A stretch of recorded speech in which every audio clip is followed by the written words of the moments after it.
Coeducar significa educar en común y en igualdad, al margen del sexo de las personas.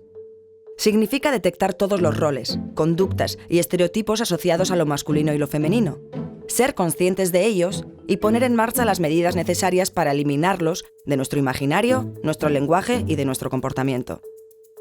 Se trata de una educación que aspira a lograr un futuro sin limitaciones por el hecho de haber sido definida como hombre o mujer al nacer.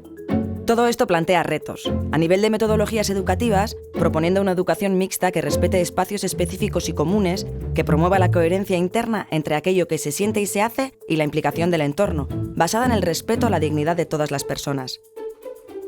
Retos a nivel de contenidos, desde la visibilización de los aportes de las mujeres en la historia hasta romper con la idea del espejo de la igualdad.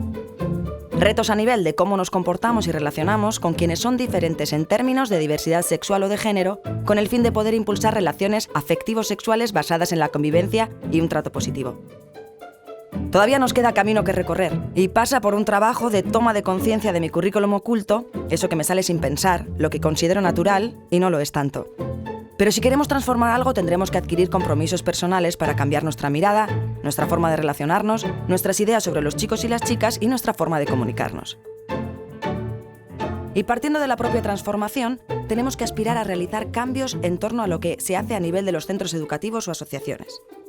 Promoviendo un trato igualitario, creando entornos de confianza, reconociendo el rol que han jugado las mujeres a lo largo de la historia, utilizando lenguaje incluyente, y apoyando y visibilizando los estudios y trabajos sobre género y feminismo. No hay tiempo que perder. Si quieres saber más, tenemos una guía a tu alcance en la que se desarrolla esta información con más detalle.